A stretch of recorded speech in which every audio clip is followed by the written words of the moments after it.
Meanwhile, parts of the fire-ravaged southeast Queensland are bracing for what could be a challenging afternoon of weather conditions. While most of the blazes are out, rising temperatures and winds could cause some fires to flare. Anna Rawlings at one of the worst affected areas with the latest on the recovery. Wildlife rescuers are hoping to access deep into the fire zone here at Peregian Springs and surrounds. At this stage, they've only been able to get close to the fringes. Rangers warning it is too unstable. Megan Halverson is one of the volunteers. Megan, when you do get deep into that burn zone, what are you expecting to find?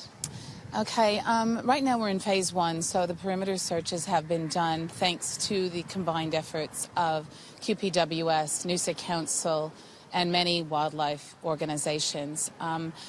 We haven't found much alive, so it's not very pretty because everything has been incinerated.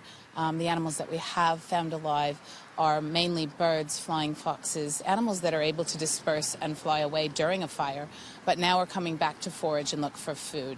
So phase 2 is where we may see further damage and issues, but we really don't know what we're going to find. It's pretty dire as far as what's out there now in the burnt grounds. The main thing is we're going to find them in the surrounding trees that are green, that do have a little bit of food.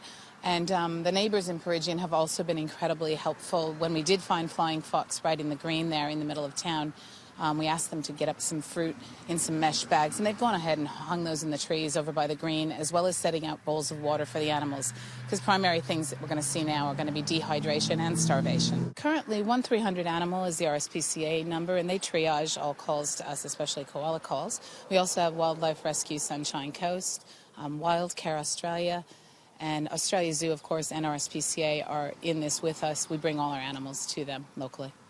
Excellent advice. So while the fire threat here at Peregian and on the Sunshine Coast is under control, authorities are warning it isn't over yet. We are expecting to see conditions worsen this afternoon as temperatures spike and those gusty winds that have caused so many issues do increase. So the advice really is over coming days and even leading into next week, really abide by those fire bans and keep an eye on your local alerts.